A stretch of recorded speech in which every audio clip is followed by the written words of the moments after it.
सभी सुनने वालों को, देखने वालों को प्रणाम, नमस्ते। सत्य सनातन हिंदू धर्म के सभी मानने वालों को, शुभचिंतकों को और जो उसके लिए संघर्षरत हैं, उन सबको जय श्री राम और प्रेम पूर्ण नमस्कार। मेरा नाम डॉक्टर ओमेंद्र सिंह रत्नू है। मैं व्यवसाय से चिकित्सक हूं। जयपुर राजस्थान में अपना एक अस्पताल चलाता हूं और शुरू से सनातन धर्म की सेवा में रुचि रही है। तो सनातन धर्म का शिष्य हूं और सनातन धर्म पर मंडराते खतरों के विषय में भी आगाह रहा हूं और उनके बारे में अपने आप को शिक्षित करने की चेष्टा भी मैंने की है। तो आज का जो विषय हमने रखा है वह है सनातन धर्म पर उपमहाद्वीप में मंडराते हुए खतरे के बादल और उसके प्रति हिंदू जनमानस क्यों इतना विमुख है, क्यों उसके प्रति उतना उदासीन है, इसके कारणों पर और उनके उपचार पर हम चर्चा करेंगे। जो बात मैं आपसे करने वाला हूं वह एक एकेडमिक बात अवश्य है कि उसको पूरा विद्या के रूप में, एक सत्य के रूप में, एक शोध के रूप में मैंने जाना है, लेकिन ये जीवन के अंदर मैंने इसको प्रैक्टिस भी किया है और इसको मैंने अपने जीवन के अंदर उसको ढाला भी है और उतारा भी है। तो आशा करता हूं कि अगले 20-25 मिनट में जो मैं अपनी बात करूंगा वह आपके चित्त को अपील करेगी और आप उस बात को अधिक से अधिक सनातन विचारधारा को मानने और तथा सनातन विचारधारा के प्रति शुभ चिंता रखने वाले लोगों की तरफ पहुंचाएंगे। व्यर्थ भावुकता में हम न खोएं, बल्कि तर्क और तथ्यों पर आधारित अपनी बात बिल्कुल बलपूर्वक रखें, बिना उत्तेजित हुए। जैसा कि भगवान श्री कृष्ण गीता में कहते हैं, अनुद्विग्न चित्त के साथ, बिना उद्विग्न, बिना उद्वेग के हम ये बात करें। तो आरंभ करते हैं आज की चर्चा। 5 हिस्सों में मैंने पहली बात को बांटा है कि कारण क्या है कि सनातन धर्म पर इतने बड़े संकट हैं और हिंदू जनमानस जो है वो उसके प्रति उसकी कोई चेतना ही नहीं है, उसके प्रति सेंसिटिव ही नहीं है। यूं समझिए कि हमारे मेडिकल साइंस में एक एनेस्थीसिया होता है। एनेस्थीसिया का मतलब कुछ ऐसी दवाइयां, कुछ ऐसी गैसेस पेशेंट को सुंघा दी जाती हैं कि उसकी चेतना समाप्त हो जाती है, उसे दर्द महसूस ही नहीं होता। तो आप उसके शरीर को काटें, उसका गला काट डालें, उसे मार डालें, उसके हृदय का कुछ करें, कोई धमनी काट डालें, कुछ भी उसे पता नहीं चलेगा। तो ये कैसे हुआ कि 10,000 साल पुरानी भारतीय हिंदू संस्कृति इस तरह निश्चेष्ट और निश्चेतन कर दी गई? तो उसके पीछे जब हम कारणों को तलाशते हैं तो सबसे पहला है शत्रु बोध का अभाव, the absence of enemy consciousness.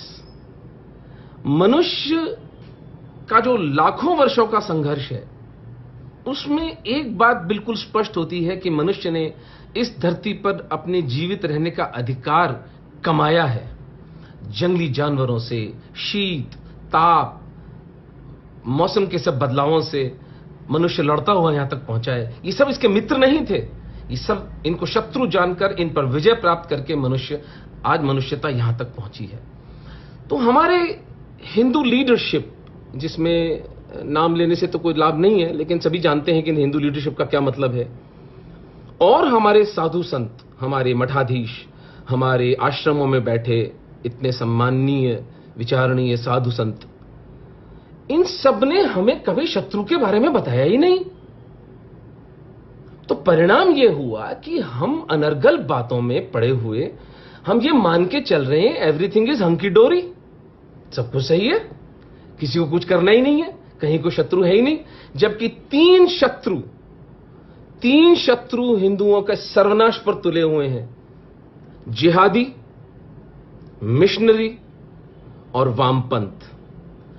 तीनों का खुला एजेंडा है कि हिंदू धर्म को हमें निर्मूल करना है। हमारे नेतृत्व को, हमारे साधु संतों को, हमारे संत समाज को केवल इतना करना था कि आम हिंदू को सिर्फ ये बताना था कि देखो ये तुम्हारे शत्रु हैं और तुम्हें समाप्त करना चाहते हैं। तुम केवल अपनी बाड़बंदी कर लो, अपनी रक्षा कर लो।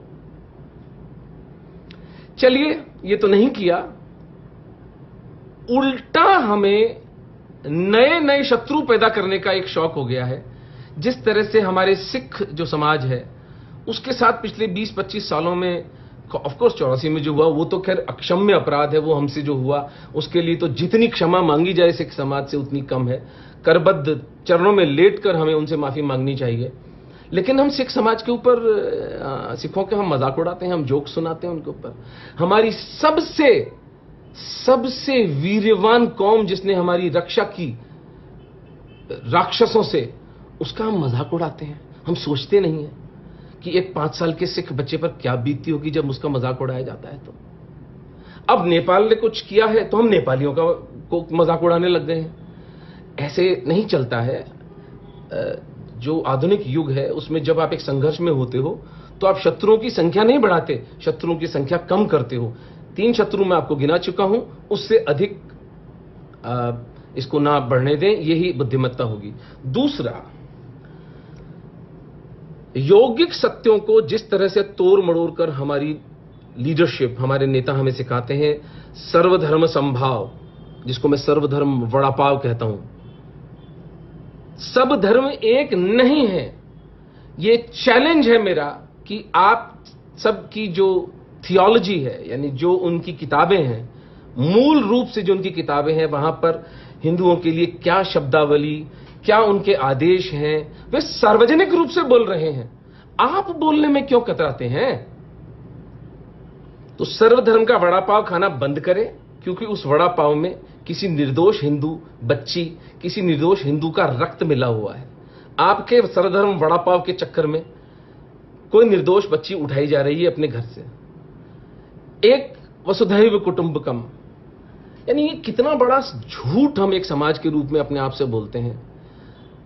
सगी छोटी बहन जो बेटी जैसी होती है, जिसके सर पर हम हाथ रखना चाहिए, जिसके शरीर का अंग, यदि कभी किडनी फेल होगी तो हम किडनी उससे ले सकेंगे, सगी छोटी बहन पर हम कोर्ट केस करते हैं। एक पड़ोसी जो सतत आपके सुख दुख में आपका साथी होता है, 6 इंच की जमीन के लिए उससे कोर्टों में 20-20, 30-30 साल तक हम लड़ाइयां करते हैं।